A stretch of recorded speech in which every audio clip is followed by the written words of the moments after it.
matagumpay na pag-rehabilitate sa Boracay, ano pa ba ang mga polisiyang ilulunsad para mas mapangalagaan ang ating kalikasan? Ating alamin dito sa Tatak ng Pagbabago 2020, the Pre-SONA Forum.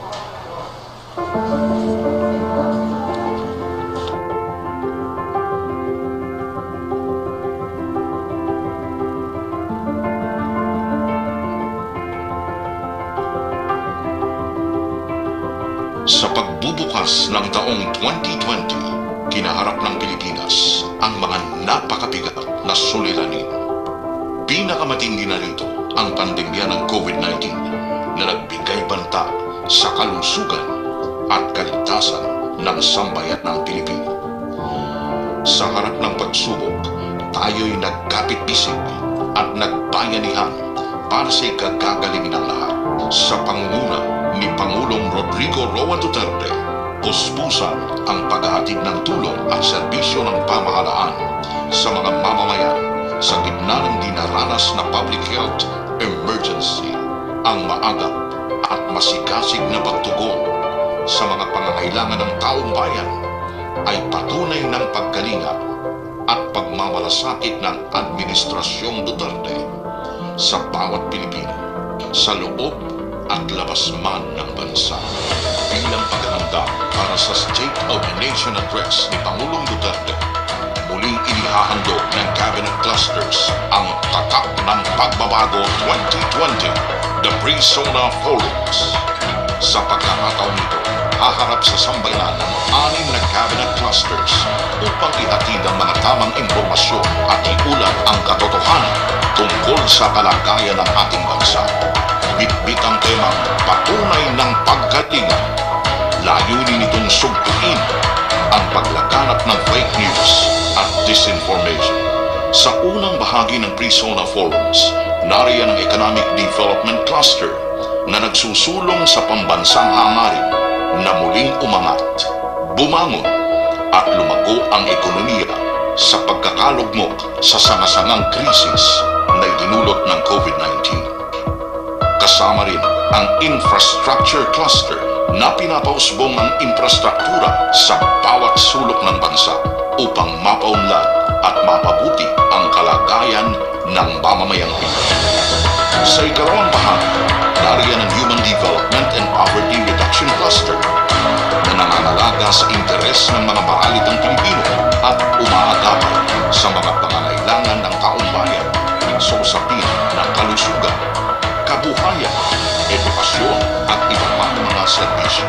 Kasama rin ang Participatory Governance Cluster na itinataguyod ng isang transparent, responsive at people-centric na gobyerno para sa mas mabilis at epektibong paghatid ng serbisyo sa mga tao.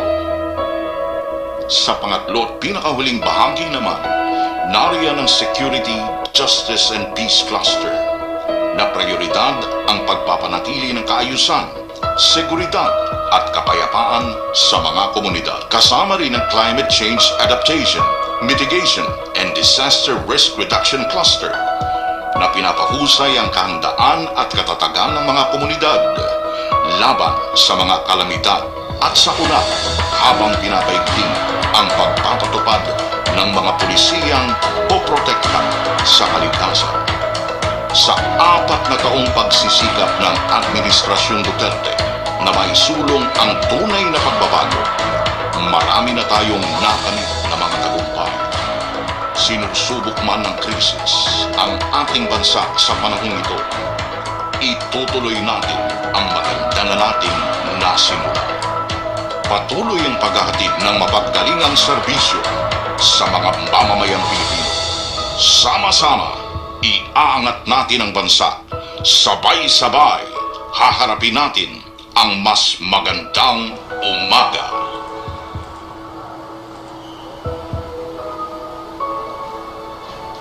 Executive Secretary Salvador Medialdea, National Defense Secretary Delphine Lorenzana, Environment and Natural Resources Secretary Roy Simatu, Presidential Communications Secretary Martin Andanar, my fellow Cabinet Secretaries, mga kabalikat ko, sa gabinete, members of the diplomatic corps, partners in the private sector and civil society organizations, friends from the media, fellow public servants, mga kababayan, maayong buntag. I'm deeply honored to welcome all of you to the Pre-SONA Forum of the Security, Justice, and Peace Cluster and the Climate Change Adaptation and Mitigation and Disaster Risk Reduction Cluster. The third and last installment of the three-part Pre-SONA Forums leading up to the main event on July 27. On Monday, as mandated by the Constitution, President Rodrigo Roa Duterte will deliver his fifth State of the Nation address. As I said at the first Pre-SONA Forum, this is a milestone of sorts, as this is the 85th year we will be holding this time-honored tradition. Over the years, the SONA has evolved together with the nation that observes it. The President's fifth SONA, however, is markedly different from his first addresses, as well as those that preceded his tenure as Chief Executive. He will be addressing the nation from the same podium, but for the safety of all members of Congress and the employees of the House, he will be delivering his SONA in a chamber that will not be filled by the legislators, officials, and dignitaries that usually attend this function. Malamang, marami sa atin ay maninibago, kasama na dito si Pangulo. Pero hindi magbabago o mababawasan ang kahalagahan ng talumpating ito. Ang pag-ulat ng Estado sa ating bayan at pagbalangkas ng mga hakbang na gagawin ng gobyerno para iangat ang buhay ng bawat Pilipino. Such a report is more important now more than ever, as government works to chart a safe course for our country as it navigates through unfamiliar and uncertain times, as it works to recoup the gains we have made in the President's first 3.5 years. Sa unang Pre-SONA ngayong taon, diniretso tayo ni Finance Secretary Carlos Dominguez III. He said, the COVID-19 pandemic is perhaps the toughest economic crisis most of our people will live through. May mga binanggit siya mga datos tulad ng unemployment at ang pagbaba ng koleksyon ng gobyerno dahil sa pagbagal ng negosyo. Sabi naman ni DSWD Secretary Rolando Bautista sa pangalawang Pre-SONA, umaabot sa mahigit na 70,000 OFWs ang kailangang umuwi dahil sa epekto ng pandemya sa ibang bansa. Yesterday, we were provided with additional data that illustrates the challenges we face in the months ahead. In a survey conducted at the beginning of the month, just over 1/5 of those polled said their family had experienced involuntary hunger at least once in the past 3 months. A figure that represents an estimated 5.2 million Filipino families. DepEd Secretary Leonor Briones reported, on the other hand, that only 27% of those enrolled in private institutions of learning have returned to their schools, as many private school students have been transferred by their parents to public schools, with families feeling the economic fallout of the COVID-19 pandemic. Overall, according to Secretary Briones, the number of enrollees in both private and public schools has so far reached only 77% of DepEd's enrollment target of 27 million. Matindi, malawak, at masakit ang epekto ng COVID-19. May mga pamilyang di makakain. May mga pamilyang di makakapagpaaral. As in any natural disaster, it is society's most vulnerable sectors that have borne the brunt of this pandemic. Our farmers, our youth, our poor. Your government recognizes this, which is why Secretary Bautista stressed last week, patuloy na nagtutulungan ang lahat ng ahensya. sa pagbangon ng ating kapwa Pilipino mula sa krisis na atin ngayong hinaharap. Ulitin ko po, ang malasakit para sa bawat Pilipino ay nananatiling pangunahing adhikain ng administrasyon para sa ikagiginhawa ng bawat sektor sa ating lipunan kahit sa panahon ng pandemya. Malinaw po ito sa ibinuhos na pondo para magbigay ng ayuda at para matulungan ang ating mga kababayan. As Secretary Bautista reported, over 106 billion pesos from our Social Amelioration Program or SAP was distributed to provide assistance to more than 19 million beneficiaries during the pandemic. Bukod po dito, naglaan din ng pondo ang gobyerno para sa ating mga manggagawa, mga magsasaka at mga estudyante. For example, the SSS has approved a total of 479,000 applications for calamity assistance amounting to 7.5 billion pesos. To date, it has released 1.7 billion pesos to 102,500 borrowers.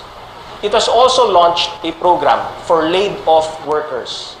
And since the start of the lockdown, it has already approved 6,300 applications totaling 84.4 million pesos.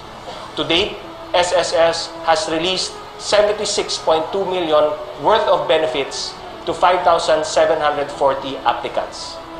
The Department of Labor and Employment, for its part, has extended financial aid totaling 6.4 billion pesos to over 1.18 million displaced employees in the formal and informal sectors of the economy, including returning OFWs.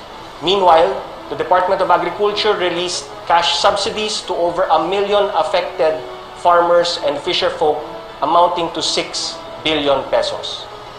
Para naman sa mga apektado sa sektor ng edukasyon, may mga hakbang at programa na inilunsad ang pamahalaan upang matugunan ang pangangailangan nila. For those employed by the government service insurance system will introduce a new 30,000 peso computer loan program to help members purchase a computer in light of the shift to distance learning or online classes. In addition to this, in September, the GSIS will launch an educational loan program for its members to help them pay tuition and other school fees for their nominated student beneficiaries. Maglulunsad ang GSIS ng mga bagong programa para matulungan ang mga kawani ng pamahalaan sa pagpapaaral sa kanilang mga supling. Maliban sa computer loan program, meron ding programa para sa matrikula at iba pang mga kaugnay na bayarin.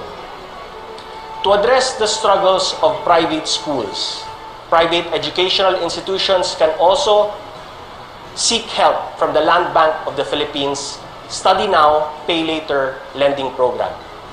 Since the program's launch 2 months ago, over 80 educational institutions nationwide have expressed interest in accessing this credit facility.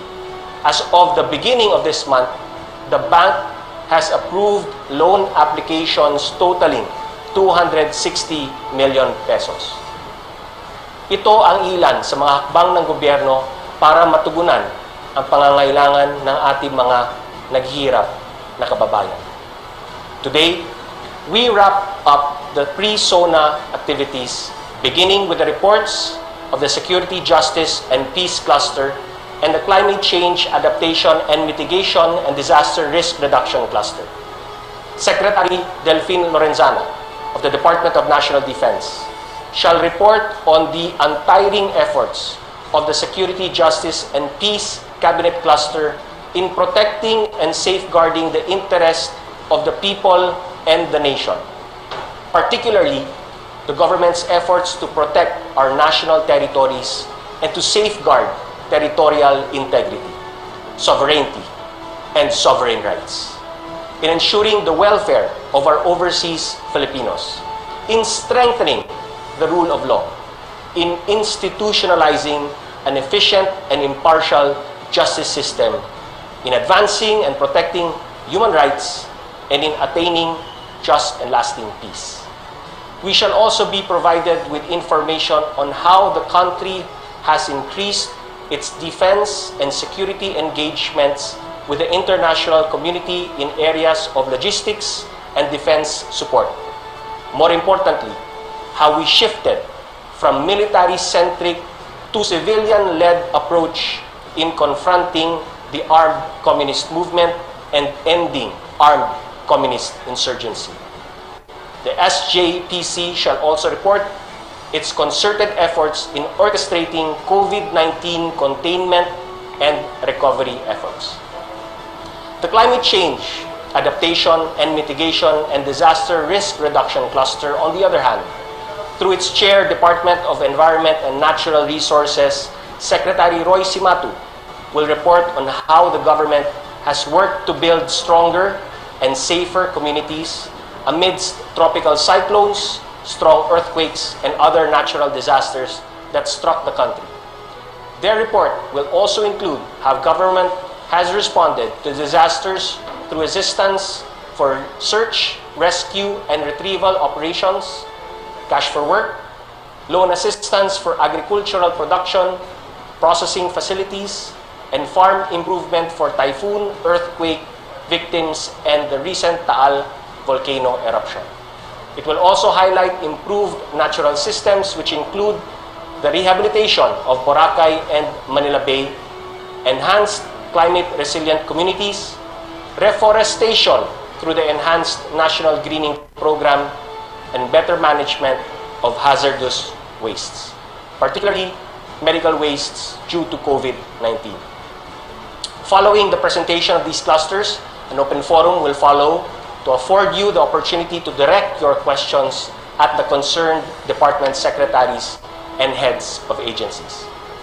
Before I wrap up, allow me to extend my sincerest gratitude and congratulations to our partners who made today's Pre-SONA Forum possible: the Security, Justice, and Peace Cluster, the Climate Change, Adaptation, and Mitigation and Disaster Risk Reduction Cluster, the Presidential Communications Operations Office, the Office of the Executive Secretary, and my fellow workers in the Office of the President.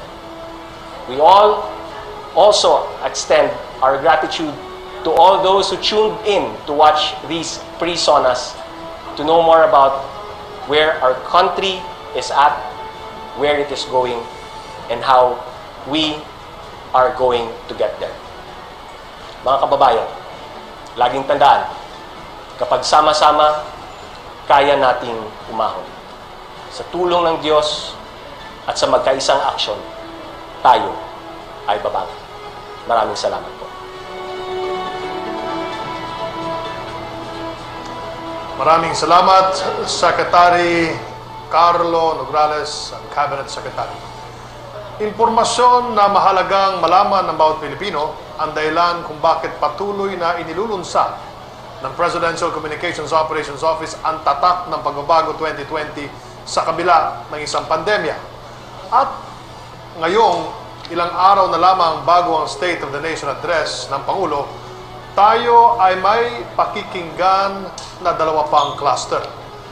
Unahin na natin ang isang cluster na walang sawang nagpapakita ng katapangan sa pagsigurong nananatiling ligtas ang ating bayan. Ngunit ngayong naganap ang Enhanced Community Quarantine, kamakailan lang, kanilang pinamalas ang malasakit sa pamagitan ng pakikiisa sa ating mga frontliners. Kasama po natin ngayong araw si Department of National Defense Secretary at Head ng Security, Justice and Peace Cluster, Secretary Delphine Lorenzana.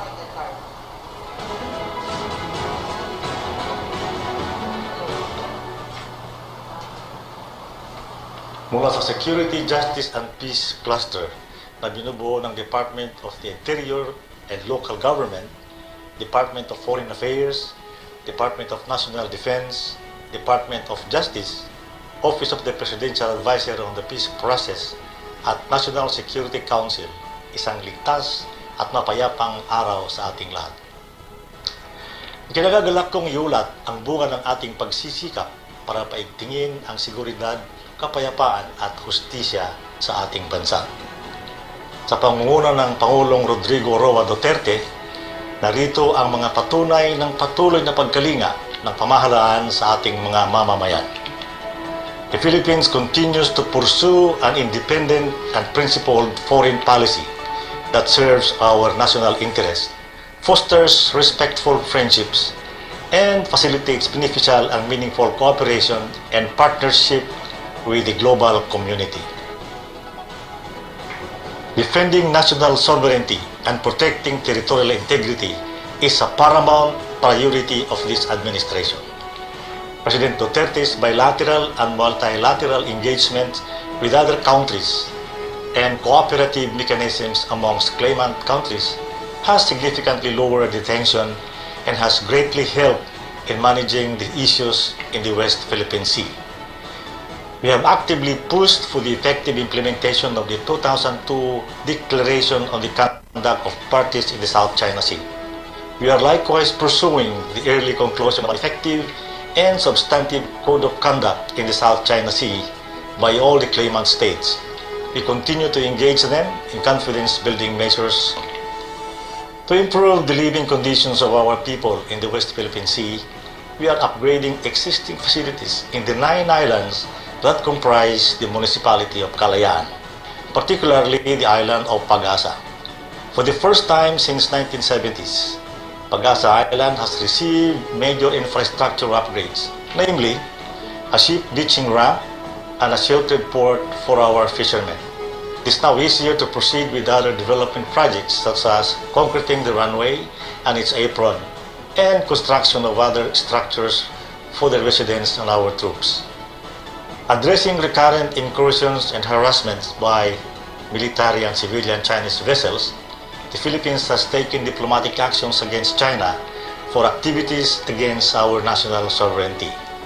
This is on top of our enhanced surveillance, enforcement, security, and development capabilities in the area. The AFP improved its identification, detection, and interdiction efforts through our newly installed air defense surveillance radars, the conduct of wider air and maritime patrols, and setting up additional detachments in strategic locations.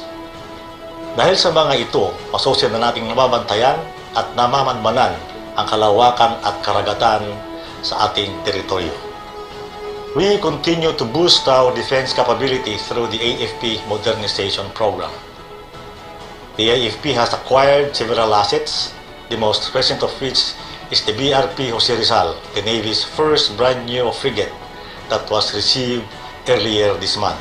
Combat support aircraft are also due for delivery this year to the Philippine Air Force. Meanwhile, the President ordered us to defer the termination of the Visiting Forces Agreement with the United States. This allows our armed forces to continue engaging the U.S. forces in joint military exercises. We strengthened our maritime security cooperation with neighboring nations such as Indonesia and Malaysia to secure our shared borders. We also agreed with Indonesia and Palau to advance common interest in managing and preserving marine resources in the exclusive economic zones of the 3 countries. We have also launched marine explorations to protect the biodiversity of our waters. In the Philippine Rise, the government funded an all-Filipino marine science research expedition to coordinate marine science research initiatives and related activities. Moreover, consultations were held by the National Coast Watch Council and the National Task Force on the West Philippine Sea to update our national marine policy. Bilang pagkilala sa mahalagang ambag ng mga overseas Filipinos sa ating bansa, prioridad ng pamahalaan ang pagtataguyod ng kanilang kapakanan. Upang matiyak ang agarang serbisyo saan man sila naroroon, nagdagdag ng 6 na embahada at konsulado ang Department of Foreign Affairs sa iba't ibang panig ng daigdig. Pinalakas natin ang pananaig ng batas sa ating bansa. Napanatili ng ating kapulisan ang kapayapaan at kaligtasan ng ating mga pamayanan. Bumaba ang bilang ng krimen, napabilis ang pagresolba sa mga ito, at napaigting ang kampanya laban sa illegal na droga. The overall national crime incidence has decreased in the first 6 months of 2020 by 51%. Bunga naman ng mga reforma sa Department of Justice, bumilis ang pagresolba ng kaso sa piskalya at ang pagsasampa ng mga ito sa korte.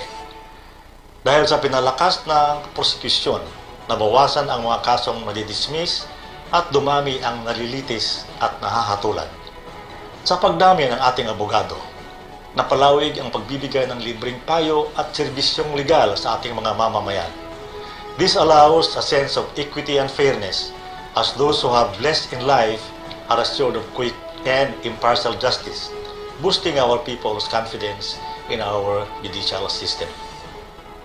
Bilang pangangalaga at pagsulong sa karapatang pantao, inihabla natin ang mga organisasyong konektado sa terorista at komunistang grupong CPP-NPA.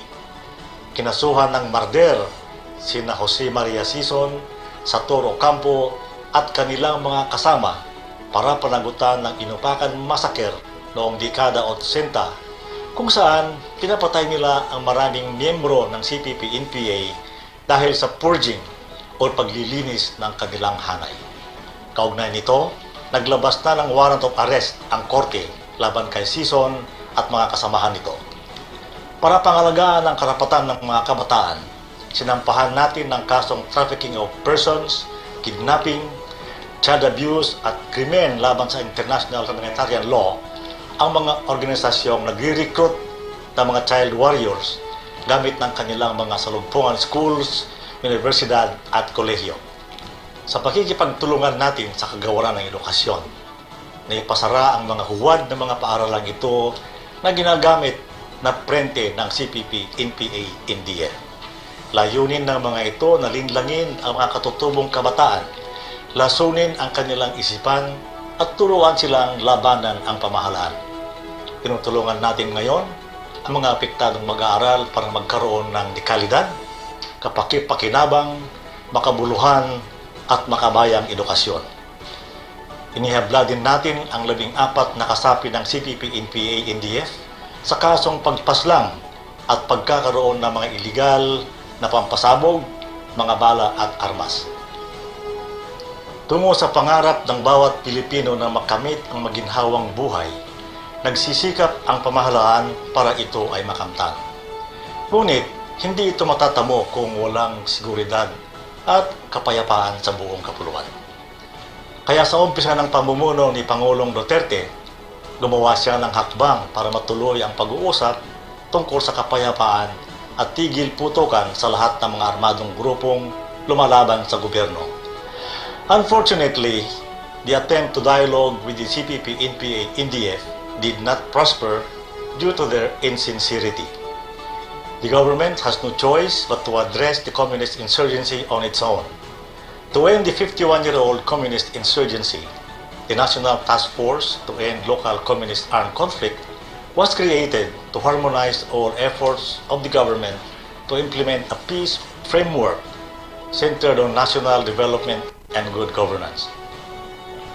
Hindi baril at bala ang solusyon para wakasan ang mga armadong grupong lumalaban sa pamahalaan, kundi mabigyan sila ng pagkakataong magbagong buhay at mabuhay ng tahimik kapiling ng kanilang mga pamilya. Dahil sa Enhanced Comprehensive Local Integration Program ng Task Force Balik Loob na binubuo ng iba't ibang ahensya ng nasyonal at lokal na pamahalaan, libo-libong dating rebelde na ang natulungang magkaroon ng bahay, lupa, kasanayan at kabuhayan. Sila ang nagiging inspirasyon ng mga dati nilang kasamahan para sila ay magbalik loob na rin. Upang matugunan ang mga pangangailangan ng mga nagbabalik loob, nagpagawa tayo ng mga halfway homes sa mga lalawigan para magsilbing pansamantala nilang tuluyan habang inaayos ang kanilang permanenteng tirahan at kabuhayan. We are also honoring our signed peace agreements with the other internal armed conflict groups such as with the MILF, MNLF, RPMP-RPA, ABB, TG Kapatiran, and CBA-CPLA. Patuloy nating binubuhusan ng tulong ang mga komunidad sa pamamagitan ng payapa at masaganang pamayanan o pamana program. Marami na ang natapos at marami pang kasalukuyang ginagawang community development projects sa buong bansa. In Marawi City, our social healing and peace-building programs are being implemented to promote social cohesion and develop a culture of peace, mutual understanding, and solidarity. Through various peace forums, former combatants and their families have become peaceful and productive citizens. Binalangkas natin ang National Action Plan on Preventing and Countering Violent Extremism in the Philippines, ang kauna-unahang programang kontra sa radikalismo sa Timog Silangang Asya. Pinagkakaisa nito ang pamahalaan, civil society, relihiyosong grupo at iba't ibang sektor ng lipunan upang masugpo ang radikalismo. The most successful peace initiative of the government is the passage of the Bangsamoro Organic Law that created the Bangsamoro Autonomous Region in Muslim Mindanao o BARMM. The Bangsamoro Transition Authority undertakes capacity building, legislates laws, and pursues partnerships with the national government and international community to realize their dream of self-rule. An intergovernmental relations body has been formed to coordinate the efforts of the national and BARMM governments for the development of BARM. Part of the Bangsamoro Organic Law is the decommissioning of MILF combatants. 30% of them have already been decommissioned, and the remaining 70% will be decommissioned in the next 2 years. The passage of Republic Act number 11479, also known as the Anti-Terrorism Act of 2020, will greatly enable our security forces to proactively prevent and defeat terrorism.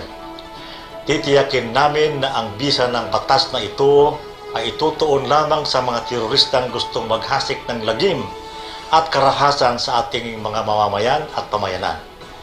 Hindi namin pahihintulutang magamit ito para hadlangan o yurakan ang mga karapatang pantao sa ating lipunan. Sa kasalukuyan, ang buong daigdig ay nakatuon sa pandemyang COVID-19.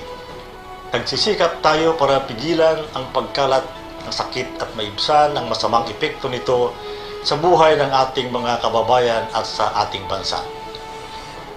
The National Task Force on COVID-19 integrates, streamlines, and decentralizes government's efforts through our National Action Plan.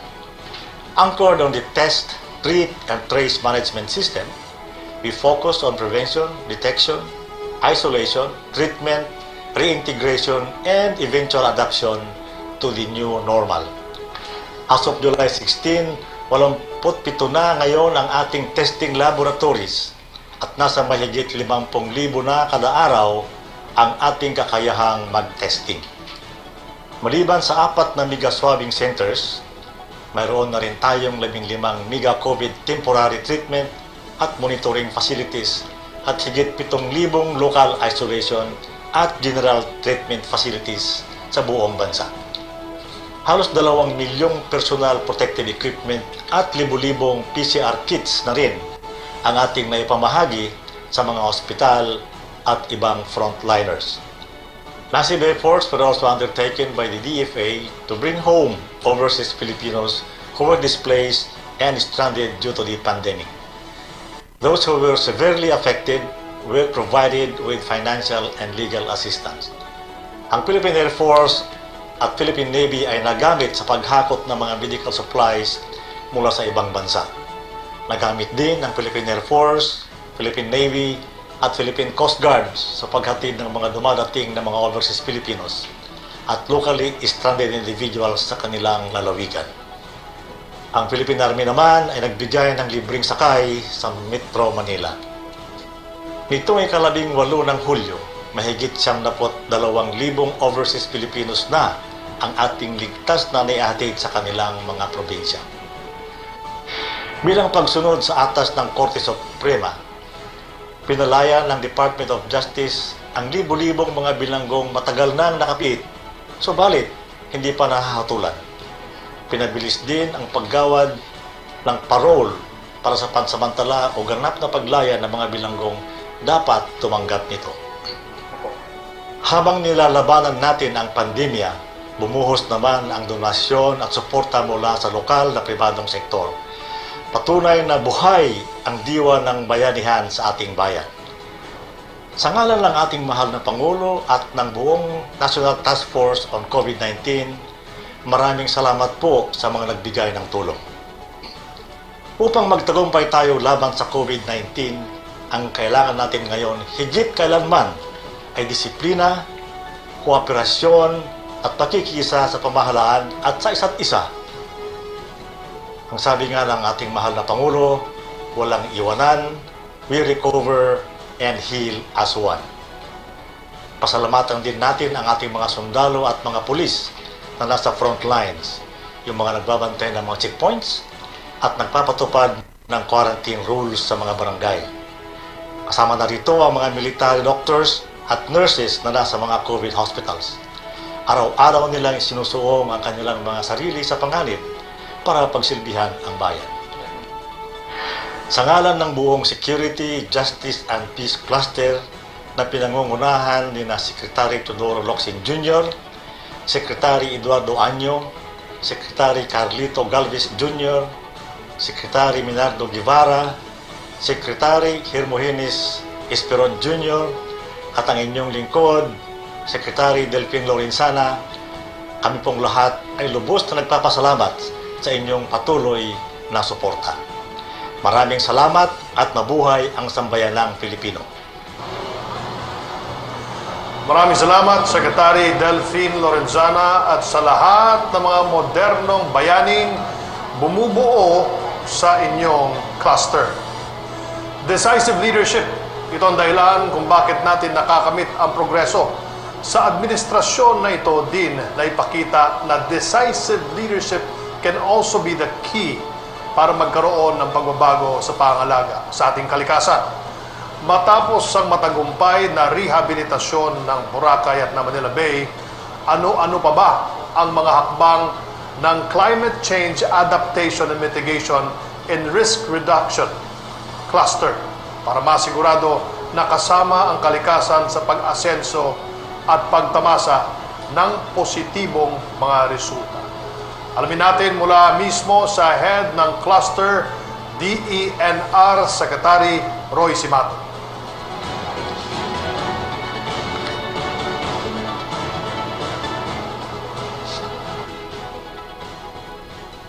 No war, no recession, no previous pandemic has had such a dramatic impact in people's lives the past century as COVID-19 has in a few short months. On the other hand, climate change is perhaps the greatest challenge we have ever faced post-industrial revolution.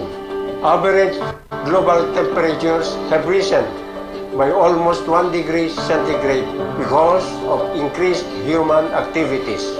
The scientists have warned about global warming, hitting the point of no return. If this tipping point needs to be delayed or tackled, we must limit carbon emissions to keep global temperature rise to less than 2 degrees centigrade within this century. Sa gitna ng pandemya ng COVID-19, paano ba natin harapin ang banta ng krisis sa klima? Any long-term response to COVID-19 and zoonotic diseases must tackle environmental protection and climate change. So therefore, climate action needs to be consistently pursued. The Cabinet Cluster on Climate Change, Adaptation, Mitigation, and Disaster Risk Reduction has been moving in a direction where our actions and investments today will potentially prepare us for the current health emergency, future pandemic, and the looming climate crisis. The Cabinet Cluster on Climate Change Adaptation, Mitigation, and Disaster Risk Reduction worked relentlessly to help President Rodrigo Roa Duterte build stronger and safer communities. July 2019 to May 2020, tropical cyclones struck the Philippine Islands. Strong earthquakes hit different places, and an El Nino was experienced. These caused billion-peso damages to properties, agriculture, and infrastructure. Precious lives were lost, thousands injured. January 12, 2020, the Taal volcano erupted. Billions of pesos worth of damages to agriculture and infrastructure were reported, affecting thousands of families. Maagap at mapagkalinga tayo sa ating mga kababayan bilang tugon sa panahon ng krisis. Over 2 billion pesos worth of assistance were provided for search, rescue, and retrieval operations for typhoon and earthquake victims nationwide, to the affected families of the Taal volcano eruption, to poor individuals living in hazard-prone areas nationwide through cash for work activities. Calamity-affected small-scale farmers and fisherfolks, including agrarian reform beneficiaries, were provided with over 6 billion pesos as loan assistance for agricultural production, processing facilities and farm improvement, as insurance for 1.92 million hectares of rice, corn, and high-value crops. Over 300 million peso worth of climate change adaptation projects were approved for implementation under the People's Survival Fund in several provinces. Kaalaman at kahandaan, matibay na susi sa ating katatagan.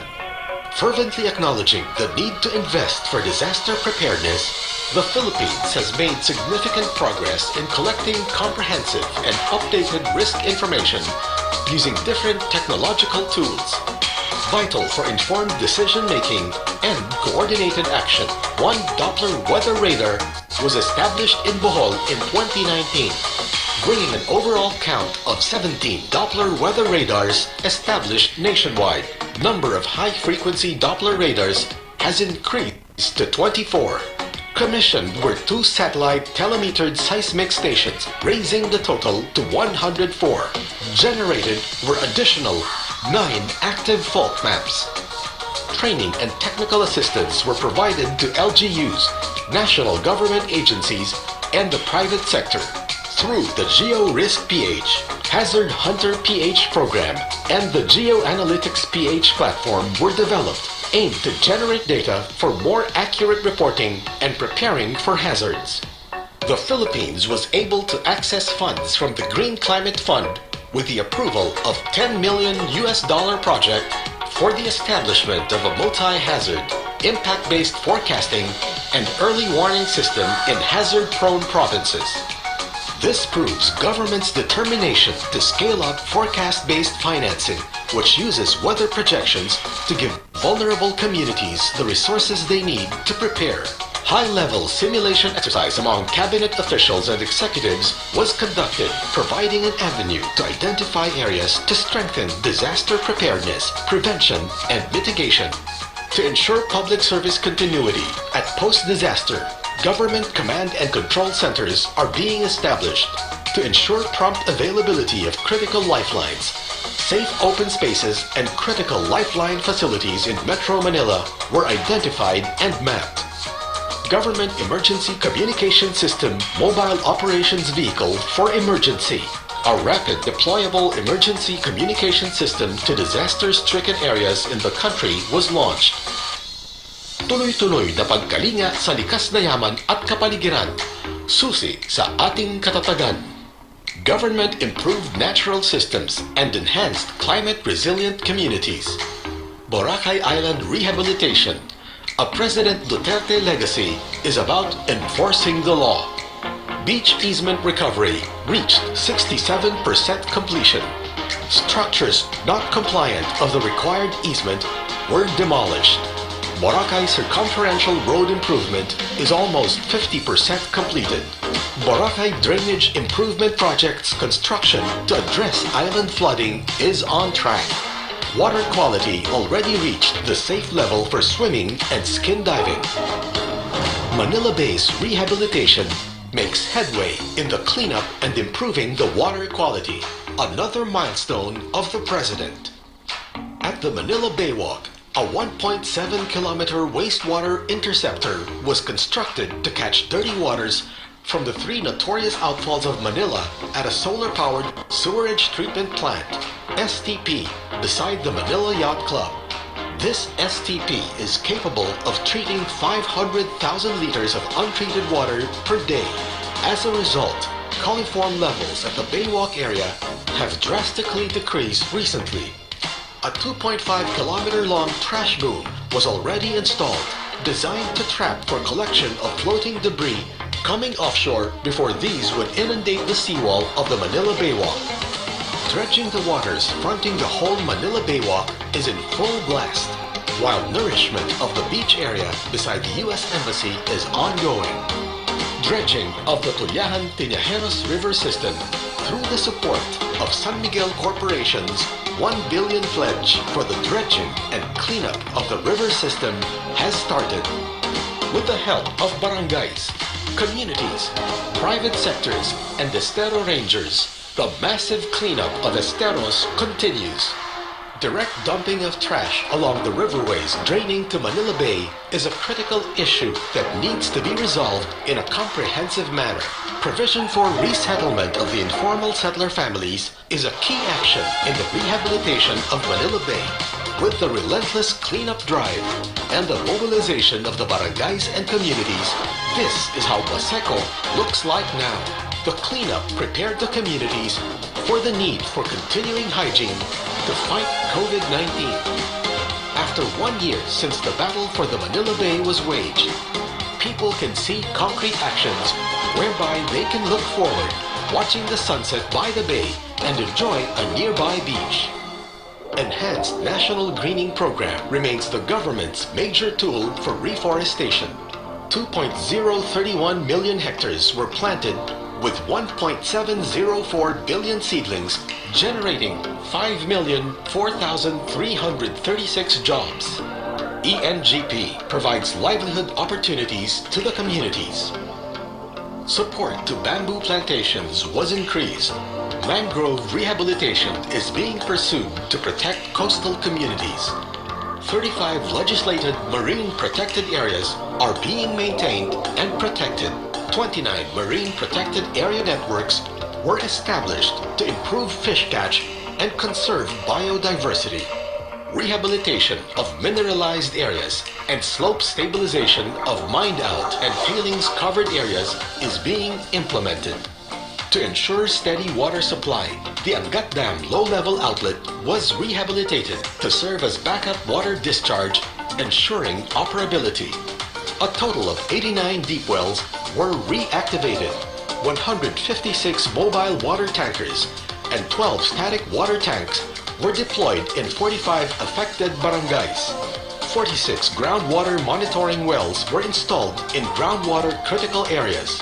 Oplan tubig para sa kinabukasan. Makibalita, maghanda, magkaisa. The campaign to conserve water was scaled up. With the threat of COVID-19, all water utilities, water service providers were directed to submit a Waterworks Operation Action Plan. Allocation for Metropolitan Waterworks and Sewerage System was increased to meet the anticipated high water demand in Metro Manila. Government is steadfast in controlling pollution. 27 dump sites were closed. 382 materials recovery facilities and 22 sanitary landfills were constructed. To manage garbage, LGUs were provided with equipment and facilities worth over 1 billion pesos.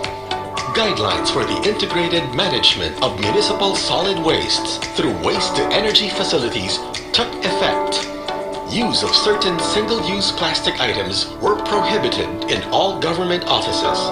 Wastes from Korea without importation clearance were shipped back to Korea. To respond to the accumulation and improper disposal of medical wastes due to the COVID-19 outbreak, new policies were issued to better manage hazardous wastes.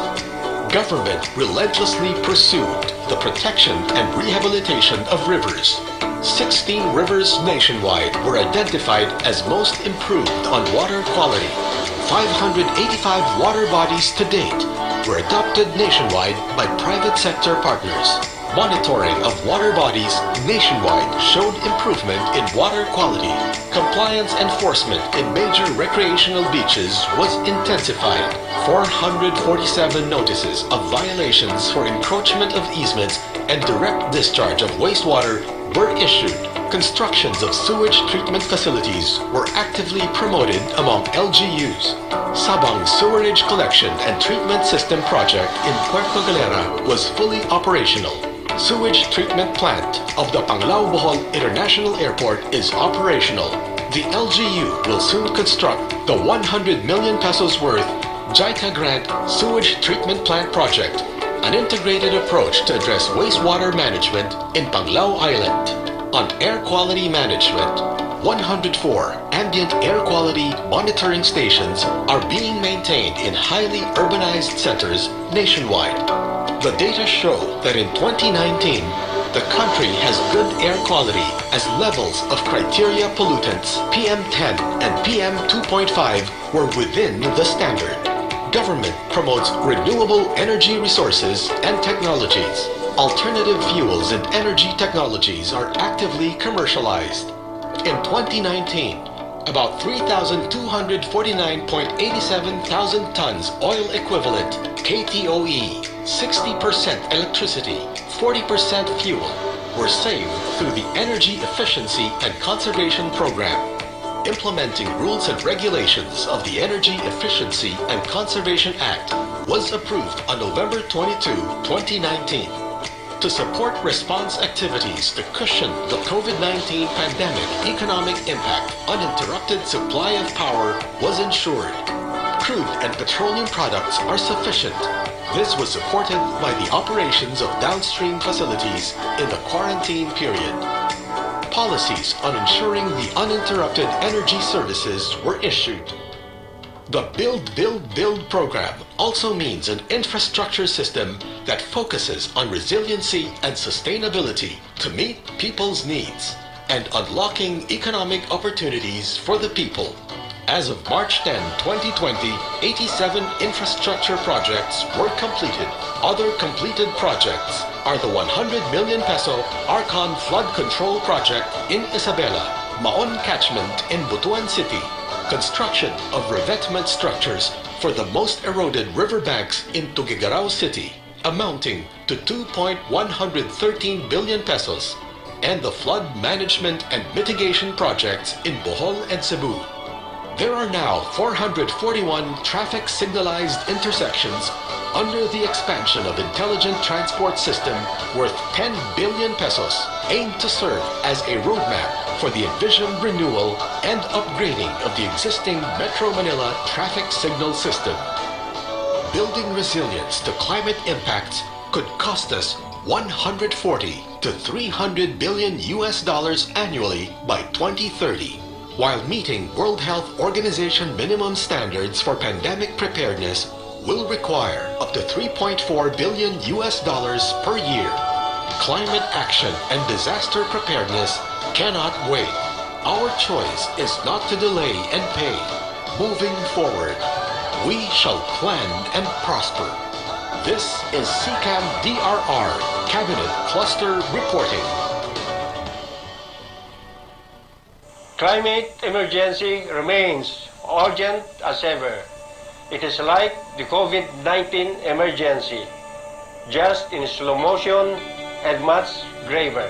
The Cabinet Cluster and CCAM DRR shall prioritize actions and investments that will reduce the long-term health impacts from and increase our resilience and adapted capacity to both coronavirus pandemic and climate change. More effective healthcare waste management shall be implemented to overcome the huge volume of infectious and hazardous waste in hospitals. Treatment, storage, and disposal facilities in the country shall be increased. To prevent zoonotic diseases due to biodiversity loss, we shall intensify, enhance surveillance and enforcement activities in degradation hotspots and critical ecosystems. Research and development on utilizing natural resources for disease prevention and cure shall be undertaken. For food security, the plant program shall be aggressively undertaken. Reforestation and watershed management, forest protection, and agroforestry development, especially in critical watersheds, shall be strengthened. Family-based approach shall be adopted under the expanded National Greening Program to provide livelihood opportunities. Increased demand for water during the COVID-19 pandemic shall be addressed by fast-tracking the development of alternative water sources. The capacities of the local government units, especially the barangays, shall be strengthened as first responders and frontline service delivery units. Data infrastructure and early warning systems in the National Disaster Risk Reduction and Management Operations Center shall be upgraded.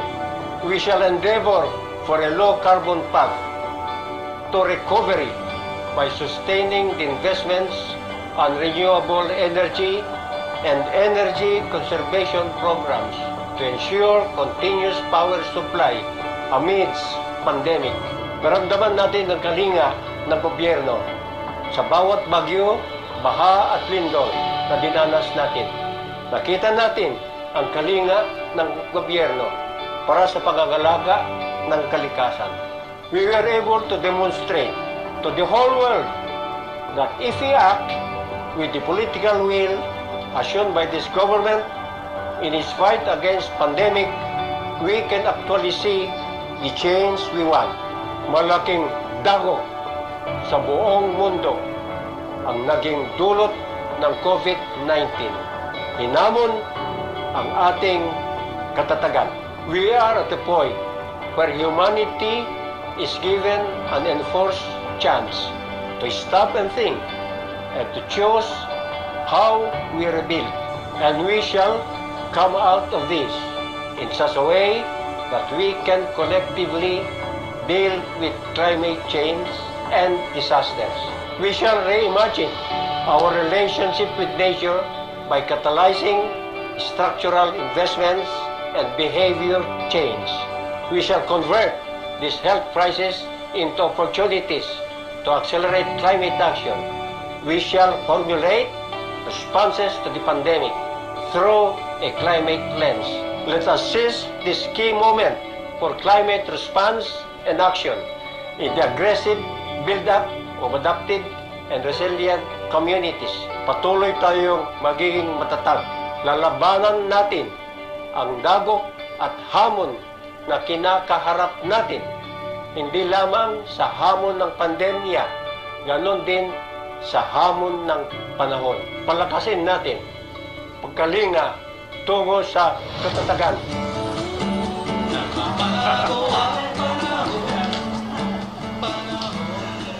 Ating narinig ang mga ulat mula sa Security, Justice and Peace and Climate Change Adaptation, Mitigation and Disaster Risk Reduction Clusters. Ngayon naman po ay magtutungo sa pagsagot sa mga katanungan ng publiko. Makakasama natin live via Zoom ang mga heads of agencies na sina DENR Secretary Roy Simato, DND Secretary Delphine Lorenzana, CCC Secretary Emmanuel de Guzman, DOST Secretary Fortunato Boy de la Peña, NSC Secretary Hermogenes Esperon Jr., DFA Secretary Teodoro Locsin Jr., DOJ Secretary Menardo Guevara, DILG Secretary Eduardo Año, OPAP Secretary Carlito Galvez Jr., DA Secretary William Dang. Simulan na po natin ang mga katanungan. Unahin po natin ang tanong para kay Secretary Delphine Lorenzana. It was reported that the DND donated a part of its budget for COVID-19 fund. How did this affect the AFP modernization program? Secretary Del. Good morning, Sek Martin. Palagay ko yung word na donate ay hindi appropriate kasi hindi naman namin pera yan. Ang tama siguro ay reprogramming of the budget from some projects sa DND towards the COVID campaign or COVID fund. Out of the 19.3 billion pesos na ibalik sa BBM, 9.4 billion ang para sa modernization. Yung iba naman 9.7 billion para sa capital outlay at 125 million yung para sa MOOE. Ngayon, itong mga projects na ng modernization na natanggalan ng pera ay naiurong natin sa susunod na mga taon. Kasi hindi naman sila masyadong critical sa ating misyon. So ito ang naibalik sa DBM, 19.3 billion. And out of that, 9.4 billion para sa modernization.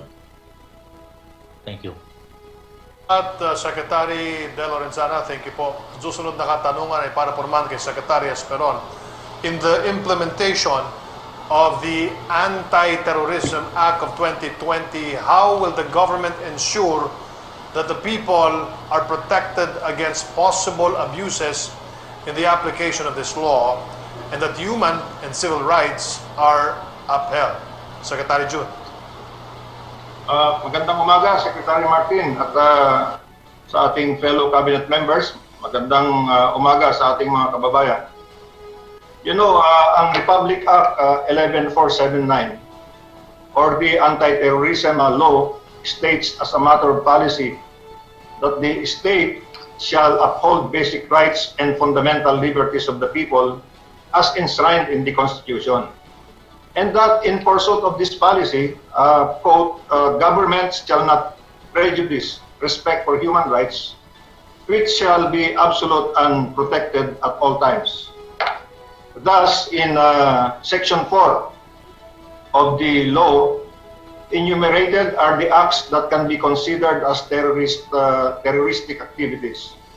And in Section 4 itself, it is provided that terrorism shall not include advocacy, protest, dissent, stoppage of work, industrial or mass action, and other similar exercises of civil and political rights. It is therefore very clear that activism is not terrorism, and terrorism is not activism. And so, what are the other safeguards in the anti-terrorism law? One, terrorists are those designated by the Anti-Terrorism Council pursuant to the United Nations Security Council Resolution number 1373, or those that are proscribed through the Court of Appeals, or those that are arrested in flagrante delicto. After designation and proscription, pagkatapos ng designation at proscription, suspects are put under surveillance that will be applied for and which will be authorized by the Court of Appeals. And if surveillance is done without order of the Court of Appeals, it is punishable by 10 years imprisonment. Law enforcers also who remove, delete, shred, or destroy results of surveillance face imprisonment of 10 years.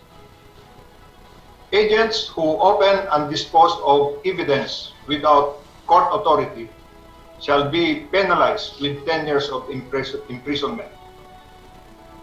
Moreover, arrests and detentions shall be immediately reported in writing to the judge of the court nearest the place of arrest. And this written notice must be furnished to the Anti-Terrorism Council and the Commission on Human Rights. This is the first time that we are doing it.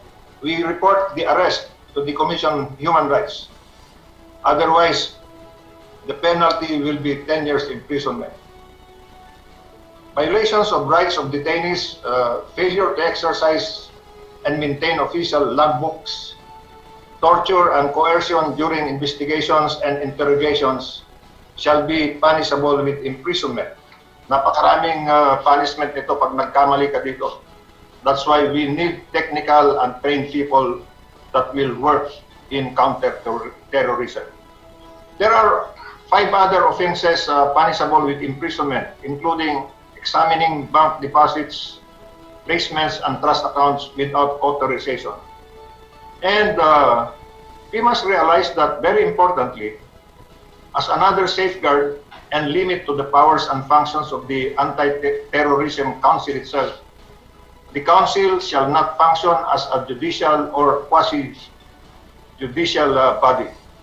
Its actions will be based on law and by authorization of the courts. Finally, there shall be a joint congressional oversight committee with 12 members from the Senate and from the House of Representatives, with 2 members from the minority. Yan ang joint oversight committee. And the implementing rules and regulations of the Anti-Terrorism Act shall be furnished to this joint oversight committee.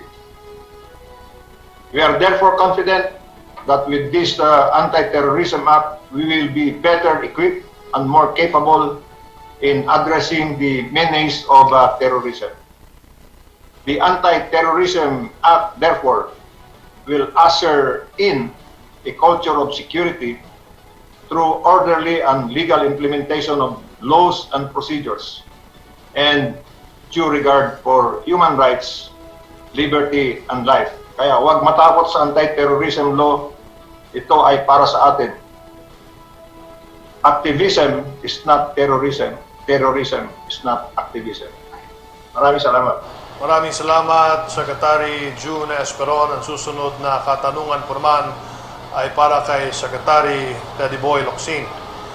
Filipinos outside our shores are equally affected by the pandemic, if not even in more vulnerable condition. How does the DFA ensure that our overseas Filipinos are not left behind in all of our government's efforts to address the impact of the pandemic? Good afternoon, Secretary Locsin. Good afternoon, Martin.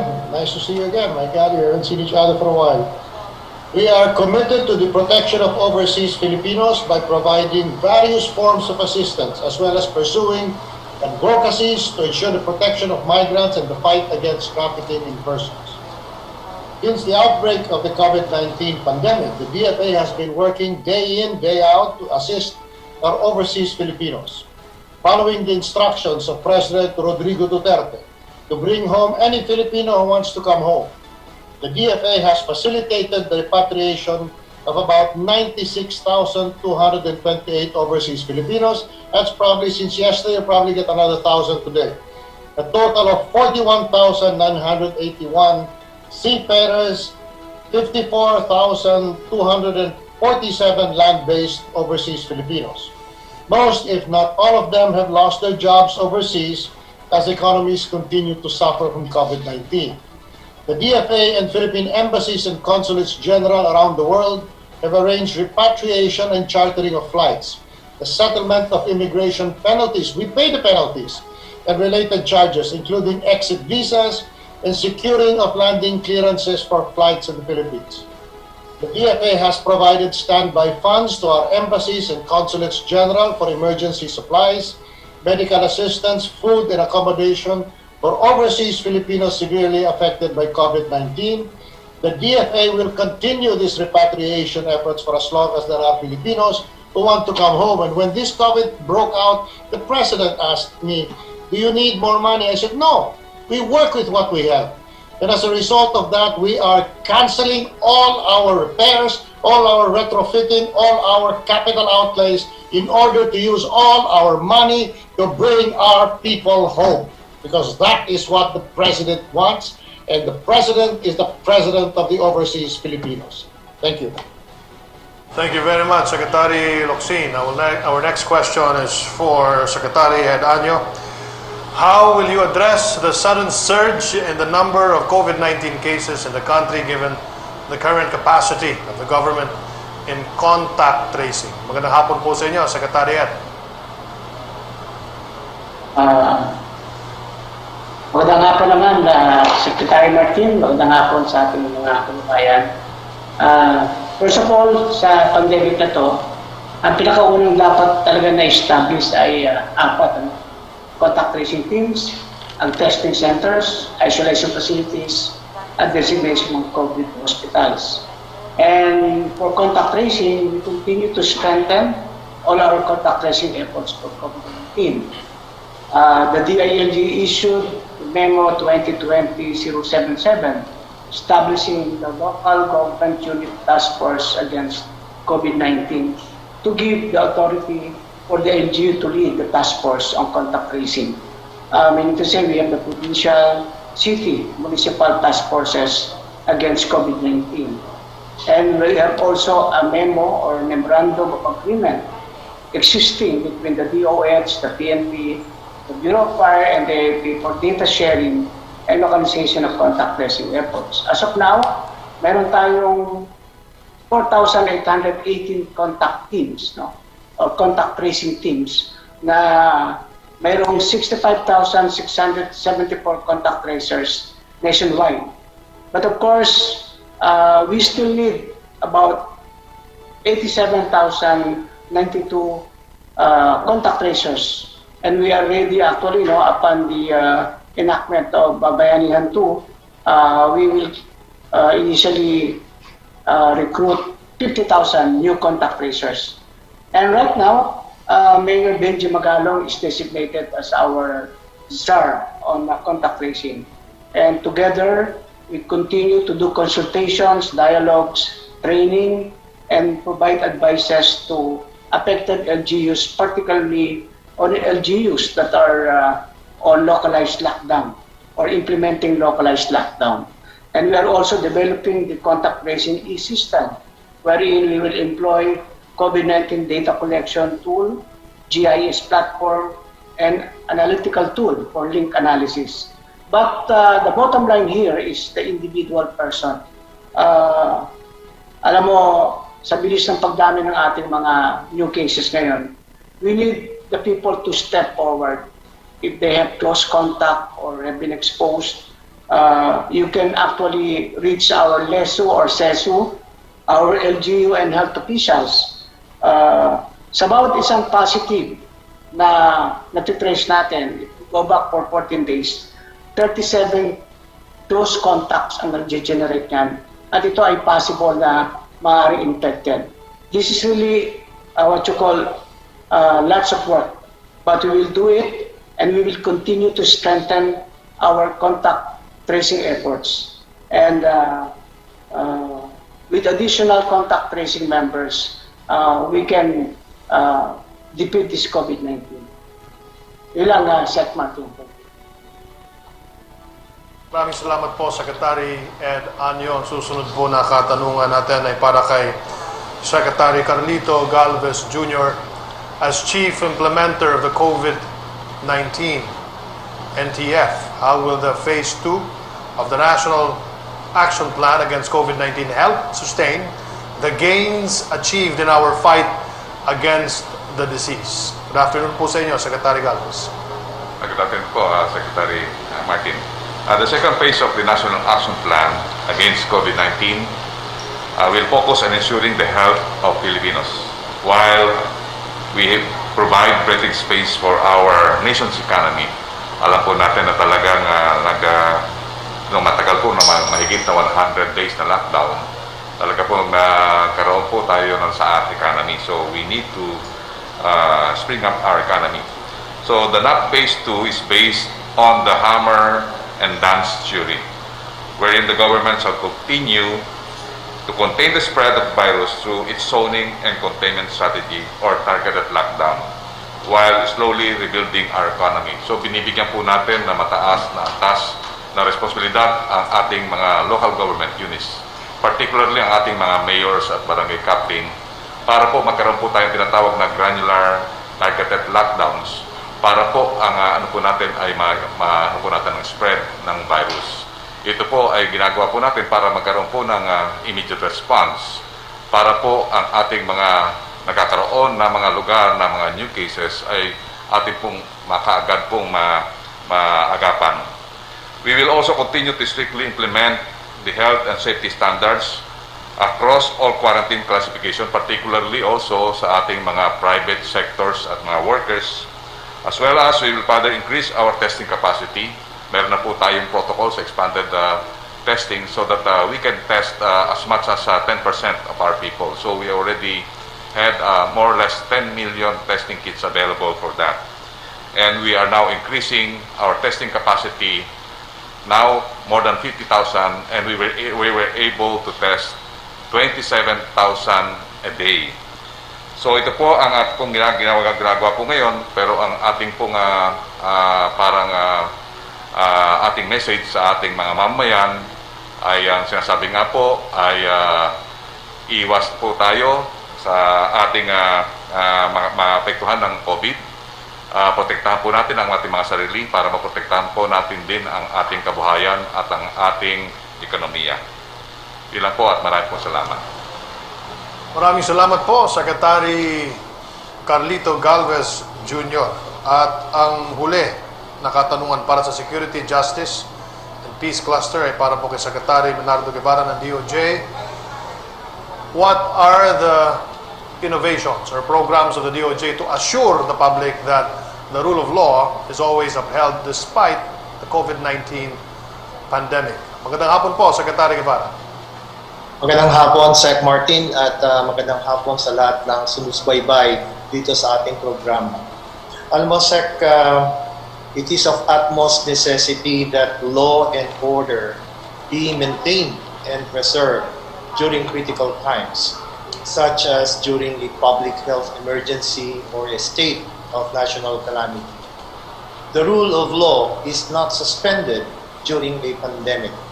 So in this regard, the DOJ continues to perform its role of administering criminal justice in an even more stringent and innovative manner.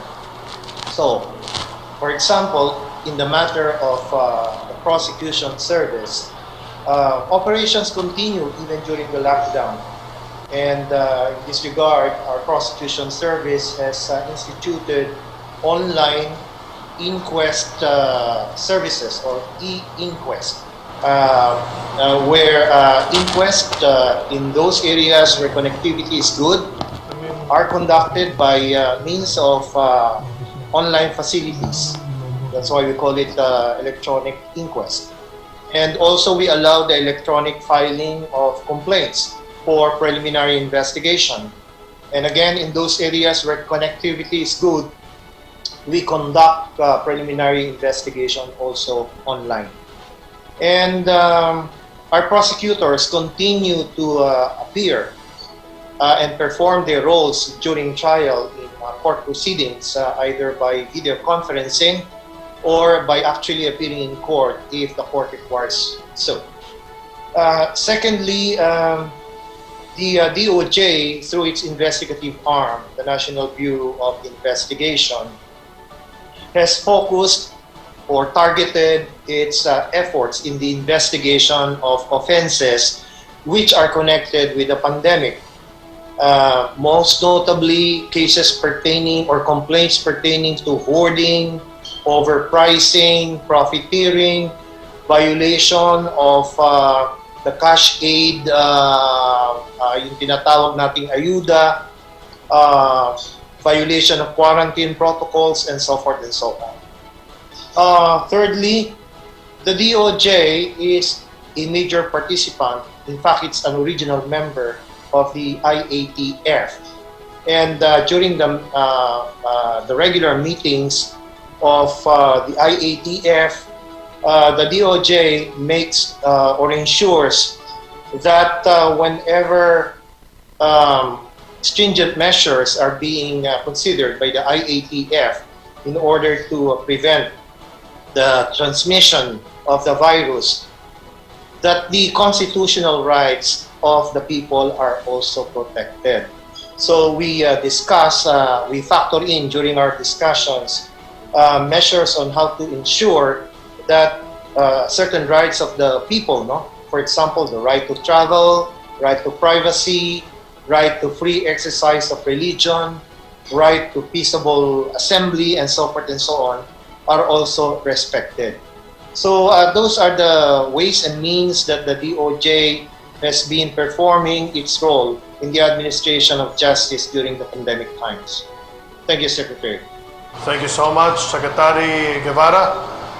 Ang ating susunod po na katanungan ay para po naman sa cluster ng Climate Change Adaptation Mitigation and Disaster Risk Reduction Cluster. Unahin po natin si Secretary Roy Simatu. How will the enhanced national greening program help communities whose livelihoods are affected by the pandemic? How will your department help communities whose livelihoods are affected by the pandemic? Secretary Roy Simatu, good afternoon po muli. Good afternoon, Secretary Andanar. Noong nag-umpisa tayo na mag-ECQ, ay naramdaman ko na hirap talaga yung mga nasa bundok. Wala na silang trabaho eh. So ang ginawa ko ay sinabihan ko yung aking director na pwede bang yung mga seedlings na itatanim, kasi wala pa naman tatanim na iba mag-ulan eh. So habang wala pa yan, ay sila ng konting pangano sa mga pamilya. So instructions na mag-i-advance muna yung para sa mga seedlings nila. Anyway, nandiyan na yung seedlings eh. So, nagbigay sila ng mga 700 milyon na kaagad para sa mga pantawid lang muna, para sa mga pamilya. About 7,000 families ang nabigyan ng advance. So, meron sila ngayon ginamit para sa during the pandemic. Kasi kung normally naman nabibigyan sila ng pondo ng National Greening Program sa sa third quarter, fourth quarter na sa tagulan. So habang wala pa yon ay binigyan namin. So yan na pantawid nila. Nagamit natin yung National Greening Program para dito sa mga initial naman na kailangan ng mga tao doon, especially sa families. So ito ang medyo humble contribution ng aming department para naman lalo na yung mga hindi pa nakatanggap at that time ng yung social amelioration, ito nang bigay sa kanila. So na-anticipate ko na ito, Mr. Secretary. Maraming salamat. Maraming salamat po, Secretary Roy. Ang susunod po na katanungan ay para po kay Secretary Delphine Lorenzana. What are the preparedness actions or measures of the National Disaster Risk Reduction Management Council Office of the Civil Defense for the rainy season? Magandang hapon po muli, Secretary Del. Magandang hapon, Secretary Martin. We do not need additional preparation for this because for the past several years, we have been developing the infrastructures and capacities of our regional and provincial disaster management councils. So nandiyan na sila dahil nga tayo ay dinadalaw ng ulan at bagyo taon-taon, ay nakagawa na tayo ng mga hakbang. We have already strengthened the capacities of the provinces, the towns, and the barangays, in fact, to address any adverse effect of the rainy season. So, yan ang sagot ko, Secretary Martin. Handa tayo. Handa yung NDRRMC at saka yung OCD para sa pagdating ng tagulan. Thank you. Thank you po, Secretary Del Lorenzana. Ang susunod na katanungan ay para po kay Secretary Boy de la Peña ng DOST. The country, being prone to various natural hazards, needs to be on guard from these threats while also combating COVID-19. There are two agencies under the DOST, Pag-asa and PHIVOLCS, which are our frontliners in monitoring and providing information and warning of hydro, meteorological, and geological events in areas that can be affected. Are there new science, technology, and innovation solutions from these agencies to improve early warning and hazard and risk assessments? Magandang hapon po, Secretary Boy de la Peña. Magandang hapon, Sec. Martin. And I have to speak for two agencies under the Department of Science and Technology.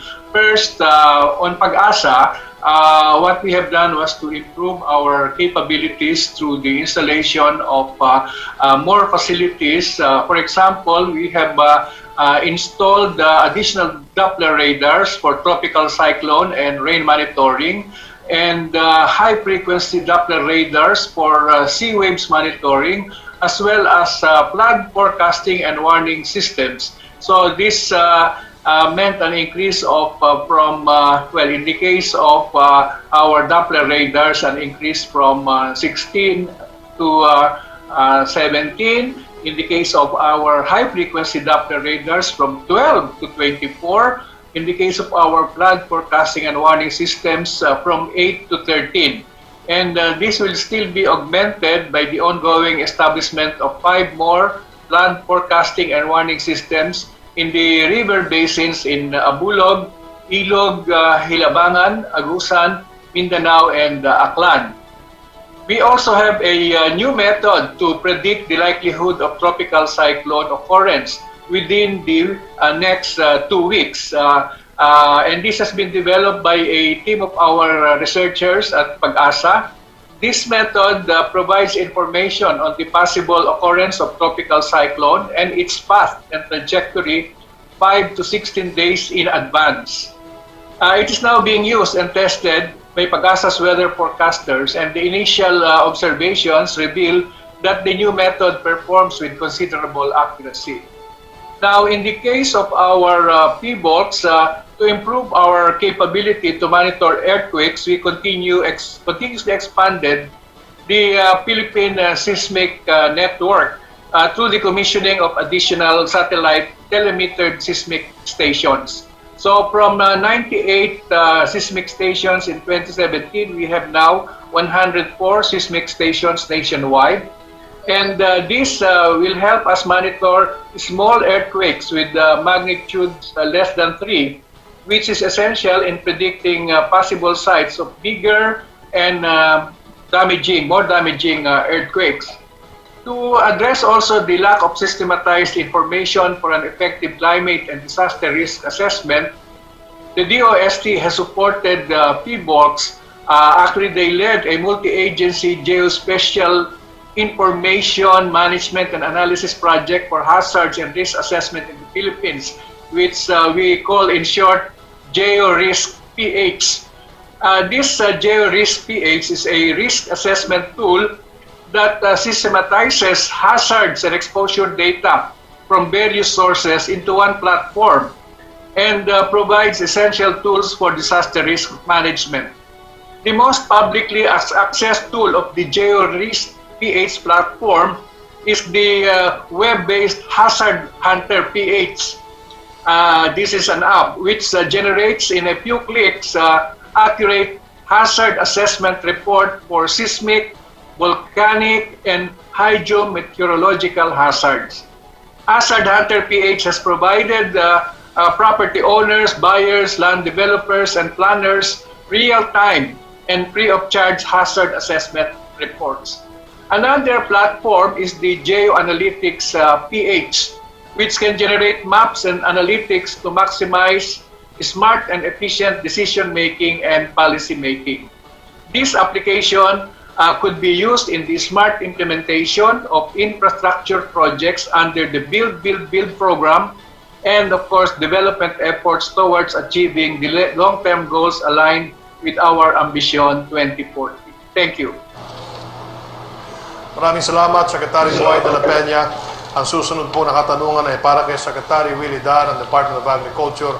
Sa panahon ng pandemya, paano natutulungan ng Department of Agriculture ang mga maliliit na magsasaka sa kanayunan na halos hindi makapagdala ng kanilang produkto sa mga pamilihang bayan upang ipagbili at makapamili din ng kanilang sariling pangangailangan, lalo na sa araw-araw na pagkain. Sec. Willidar, magandang hapon po sa inyo. Magandang hapon po naman Sec. Martin at saka mga colleagues sa cabinet and sa lahat po na good afternoon to all of the colleagues from cabinet.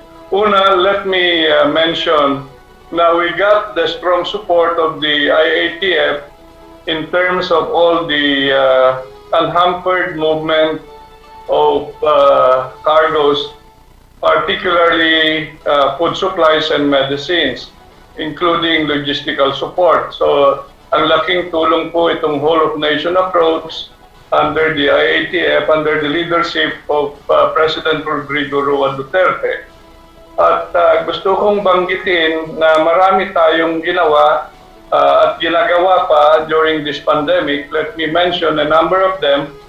One is enhanced implementation of Kadiwa ni Ani at Kita, purposely strengthening our partnership with the private sector engaged in agribusiness para mabili lahat o ma-track yung mga produkto na galing doon sa kanayunan, mas lalo na doon sa mga trading post, kagaya po ng La Trinidad Benguet at sa Bamban, Nueva Vizcaya, dito sa South naman, dito sa Sariaya, Quezon at saka sa Batangas. So gusto natin na itong mga food supplies ay makarating po sa metro areas, kagaya po dito sa Metro Manila na maraming populasyon. Now, ano po ang resulta nitong Kadiwa ni Ani at Kita? Mayroon total sales na 5.5 billion as a result of partnering with agribusiness sector and even the farmers themselves. Help themselves track their produce towards the market areas, Kadiwa outlets dito sa Metro Manila. Mayroon rin tayong ugnayan sa mga local government units at may advokasya tayo during this last 4 months na yung mga local government chief executives ay bibili na ng mga food packs for their distribution at may na-monitor po kami na worth 2.5 billion na ang binili ng local government units sa mga kanilang mga farmers at fishers. So ang laki po ng influensya nitong Kadiwa at Ani at Kita. Pangalawa po ay mayroon amelioration for farmers. Yung, let me mention a number of these amelioration programs. One is mayroon tayong expanded Sure Aid and Recovery Project for marginal small farmers and fishers. They can borrow as high as 25,000 pesos, zero interest, and payable in 10 years, walang collateral. Ilan na po ang nag-avail nito? We have total 30,699 farmers getting 767 million pesos, and we have released to our partner lending conduits 1.12 billion pesos. Now another Sure Aid loan program ay para sa micro and small enterprises naman. 93 enterprises have now availed, totaling 646 million pesos. And we have released to our partner lending conduits 1.5 billion pesos. Now, another one directed to the rice farmers, mayroon tayong ibinigay na financial subsidy for rice farmers. Those affected particularly by the rice tariffication law. About 3 billion has been given to 591,246 beneficiaries. Early this year, let me also mention rice farmer financial assistance, another 3 billion. and 597,404 beneficiaries were benefited from this amelioration for them.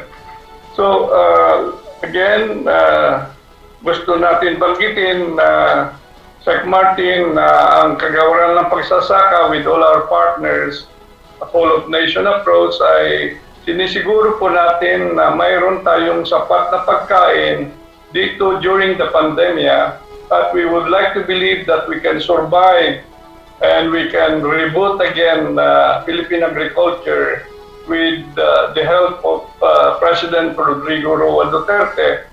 I would like to then conclude by saying that no amount of pandemic and or impacts of climate change can slow us down. No lockdown can really delay our activities in farming and fishing. Let us be resilient and turn challenges into opportunities to survive and move forward towards a food secure and more resilient Philippines with prosperous farmers and fishers. Mabuhay po tayong lahat. Babangon ang Pilipinas. Maraming salamat po, Secretary Willie Dar ng Department of Agriculture. Ang susunod po na katanungan ay para po sa Climate Change Commission, Secretary Emmanuel de Guzman. What is the role of climate change adaptation and mitigation in the green recovery? Is it imperative to anchor green recovery under climate change action? Magandang hapon po, Secretary de Guzman. Thank you, Secretary Martin. Magandang hapon po sa inyong lahat. Tulad po ng COVID, climate change is an urgent global concern. It is an existential threat. It is a life and death issue. Like our response to COVID, we must heed science in responding to the climate crisis. Kailangan po nating ibangon muli ang ating ekonomiya mula sa dagok ng pandemya ng mas matatag kaysa dati. We cannot just go back to business as usual, vulnerable and defenseless against the next pandemic or global disruption. Mahalaga pong kaakibat ng pagbabago at pagbabangon ng ating bayan mula sa pandemya ang mabisang pagtugon at pag-angkop sa climate change. This is how we've been approaching green recovery in the Cabinet Cluster on Climate Change Adaptation and Mitigation and Disaster Risk Reduction. Our Green Recovery Program shall uphold the health of the people and the planet. It shall let us survive and thrive amid climate change. Sa layunin ito, binabalangkas po ng climate change ang Nationally Determined Contributions or NDC. Ito po ang susi sa ating green recovery. The NDC, which embodies our climate change adaptation and mitigation strategies, will give us clean air and a healthy environment. It will deliver green investments and green jobs to our countrysides. It will let our sectors and industries transform into a green economy. In short, it will pave our country's sustainable future. This transformation is achievable po if we act now and act together, because the timing and scale of our response will spell the difference between suffering and surviving from the impact of climate disruptions. Sa pamamagitan po ng ating pagkakasa at pagtutulungan sa pagtugon sa COVID at climate change, makakaasa po ang ating bansa sa isang mas ligtas at masaganang bukas. Maraming pong salamat, Sec Martin. Maraming salamat po sa inyong panahon, Secretary Manuel de Guzman ng Climate Change Commission. Ang huling katanungan po natin ay para kay Cabinet Secretary Carlo Nograles. Do you think that the goal of the Pre-SONA fora has been achieved despite the pandemic that the country is in right now? Cabinet Secretary Carlo Nograles, magandang hapon muli sa iyo.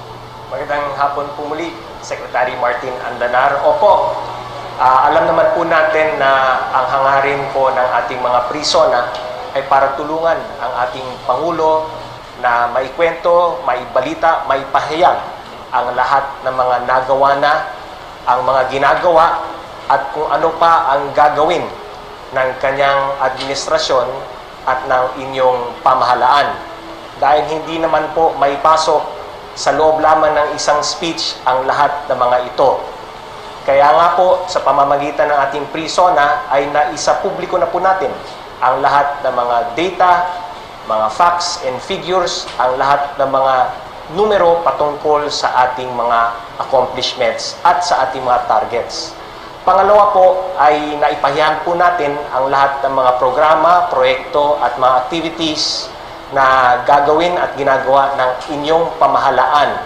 At napaka-importante po nito sa panahon ng COVID-19 dahil gusto po natin i-assure ang ating mga kababayan na patuloy po ang lahat ng mga programa at proyekto ng gobyerno, in fact, nadagdagan pa bilang panlaban natin sa pandemya ng COVID-19.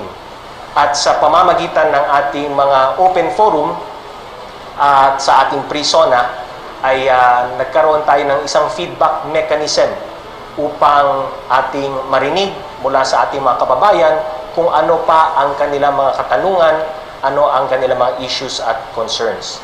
Sa ganitong paraan po ay hindi lamang whole of government approach, kundi whole of nation approach po ang ginagawa natin para labanan ang COVID-19 at kung ano pa man ang iba pang mga pagsubok na ating mga nararanasan bilang isang bansa.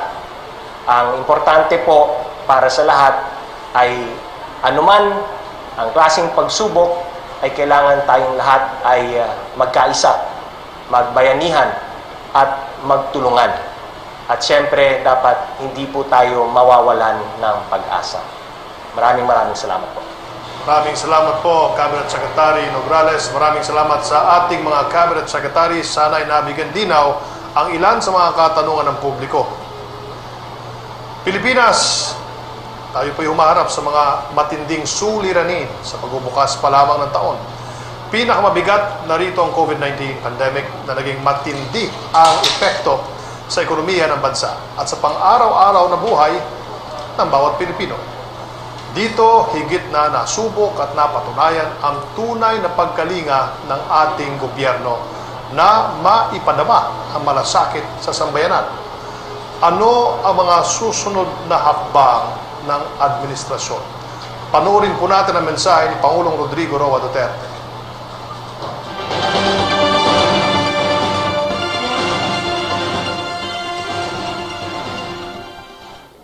My fellow Filipinos, the accomplishments that we have just presented to you in this Pre-SONA forum are the fruits of our collective efforts to foster real, lasting, and meaningful change in our country.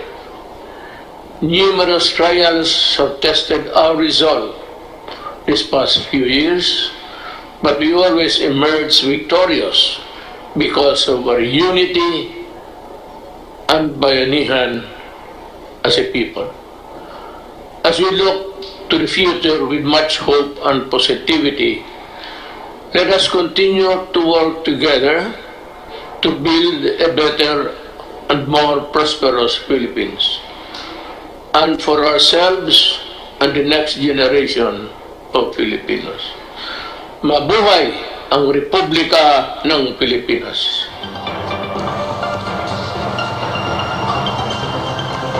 Maraming salamat po sa lahat ng nanonood at nakibahagi sa ating Pre-SONA Forum. Pinapasalamatan po natin ang kapisanan ng mga broadcaster ng Pilipinas na nakahook up po sa atin.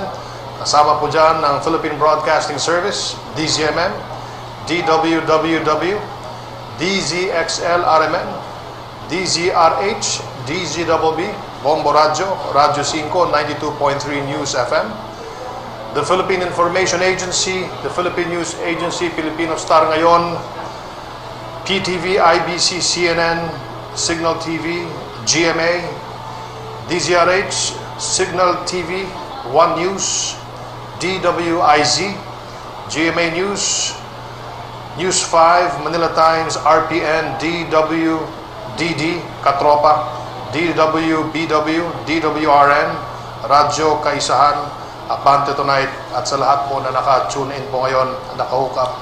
Maraming salamat po. Please stay tuned dahil pagkatapos ng programang ito, mayroon tayong virtual presser kung saan natin bibigyang kasagutan ang mga tanong naman galing sa ating mga kaibigan sa media.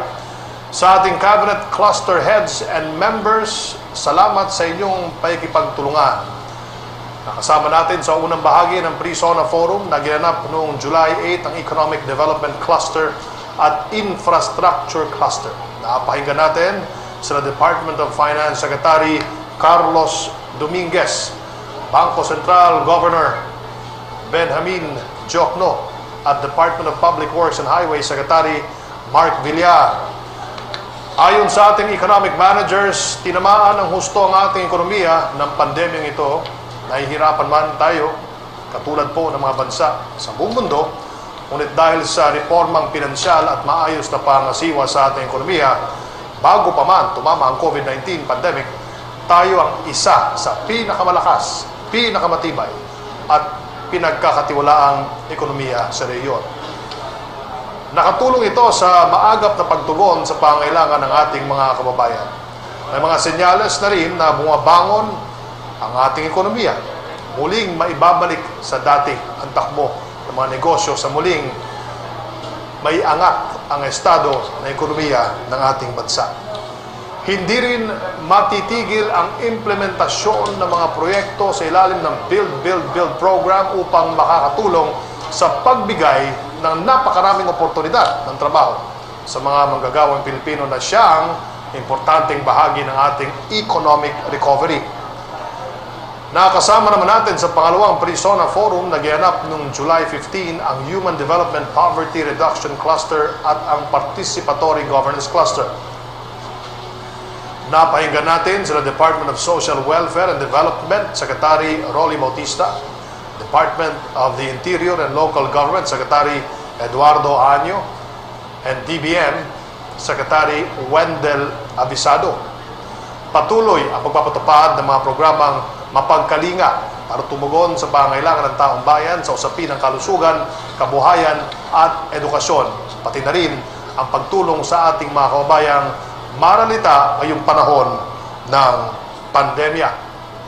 Sa ating whole-of-nation approach, mas mabilis at epektibo ang paghatid ng serbisyo sa publiko sa maigting na pagtutulungan ng gobyerno at bawat mamamayang Pilipino, babangon tayong sama-sama. Ngayong umaga, sa pangatlo at huling bahagi ng Pre-SONA Forums, nakasama po natin ang Security, Justice, and Peace Cluster at Climate Change Adaptation, Mitigation, and Disaster Risk Reduction Cluster. Napakinggan po natin sila Department of Environment and Natural Resources Secretary Roy Simatu at Department of National Defense Secretary Delfin Lorenzana. Lalong paiigtingin at bibigyang prioridad ang pagpapanatili ng peace and order sa buong bansa. Ayon tayo ay nagsisimulang bumangon sa mga hamon na dulot ng pandemya. Patuloy rin ang pagsabak sa aksyon para mapangalagaan at maprotektahan ang ating kalikasan. Lahat ng mga layuning ito, maliit man o malaking programa at proyekto, ay makakatulong sa pagkamit ng mapayapa at maginhawang pamumuhay ng lahat ng mga Pilipino. Ito po ang patuloy nating pagkalinga para sa kinabukasan ng ating bansa. Ating abangan at subaybayan ang State of the Nation Address ni Pangulong Rodrigo Roa Duterte sa darating na Lunes, July 27. Ako po, ni Secretary Martin Andanar para sa Tatak ng Pagbabago 2020, the Pre-SONA Forums. Kapag tulong-tulong, kaya nating umahon. Magkakasama, tayo ay babangon.